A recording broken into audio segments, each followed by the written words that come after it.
ہمارے کارکنان اس وقت جو ہیں وہ جیلوں کے اندر ہیں. اور میں جب کل اپنی ATC پنڈے میں جب میں گئی, آپ یقین کریں 13 سال کے بچے, 14 سال کے بچے, 15 سال کے بچوں کو جو ہے وہ دہشت گردی کی عدالتوں میں گھسیٹا ہوا ہے. وہ اسٹوڈنٹس ہیں, آپ کو شرم آئے گی کہ وہ ینگسٹرز اور ان کو وہاں پہ جو ہے انہوں نے گھسیٹا ہوا ہے. کسی کو دہشت گرد قرار دے دیا ہے, کسی کو غدار قرار دے دیا ہے. تو یہ سلسلہ کب تک چلتا رہے گا؟ تو چاہے بشرا بی بی, چاہے خان صاحب ہے, چاہے ہمارے ورکرز ہیں, چاہے ہمارے لیڈران ہیں, یہ سزا یہ ختم ہو جانی چاہیے. اب ملک کو آگے چلنے دیں, بہت ہوگی پولیٹیکل وکٹمائزیشن. میم خطوط کے بدلے خطوط مل رہے ہیں, کون لوگ ہیں یہ, کیا پیغام دینا چاہ رہے ہیں آپ؟ ٹھیک ہے, کیا کہا آپ نے؟ خطوط کے بدلے خطوط مل رہے ہیں, کیا پیغام دینا چاہ رہے ہیں وہ لوگ؟ آج ججز صاحبان کو کچھ مشکوک خطوط موصول ہوئے ہیں.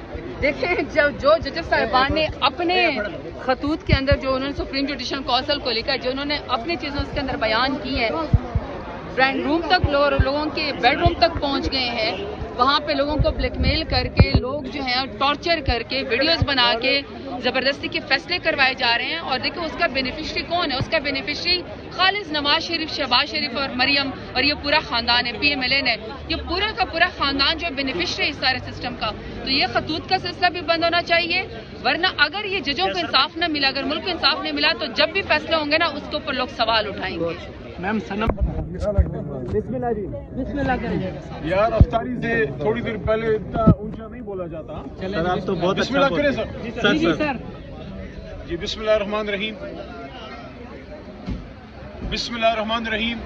اللہم صلی وسلم مبارک علی سیدنا محمد وعلی آل محمد. سب سے پہلے تو ایک بار پھر کل کے فیصلے کی مبارکباد. جو توشہ خانہ کیس میں سزا معطلی ہوئی اور ضمانت ملی, آپ سب کو بہت بہت مبارک. لیکن افسوس اس چیز کا کہ اتنا عرصہ عمران خان صاحب کو جیل میں رکھا گیا ایک ایسے کیس میں جس میں کوئی صداقت نہیں تھی, جس کی کوئی بنیاد نہیں تھی. ہم ایک نسل جوان ہو گئی ہے عمران خان صاحب کے ساتھ ان چیزوں پہ کہ عمران خان صاحب کی کسی بھی سیاسی بات سے آپ ڈس ایگری تو کر سکتے ہیں, لیکن ان کی فائنینشیل انٹیگریٹی اس پہ سوال نہیں ہے. چھوٹے چھوٹے بچے اور ارب پتی لوگ سب ٹرسٹ کرتے ہیں, اور تبھی یہ شوکت خانم, تبھی نمل چل رہا ہے. جب بھی رمضان آتا ہے عمران خان صاحب کی ایک گیدرنگ 2-3 گھنٹے کے اندر کروڑوں روپے جمع ہوتے تھے. ایک ایسے شخص پہ توشہ خانہ کے الزامات لگا دینا, میں سمجھتا ہوں یہ اس کے نہیں, ہم قومی حمیت کی اور قومی غیرت کی توہین کر رہے ہیں. کہ کیا پاکستانی خدا نخواستہ ناسمجھ لوگ ہیں جو ایسے شخص پہ اعتماد کرتے تھے؟ نہیں, پاکستانیوں نے صحیح جانا تھا.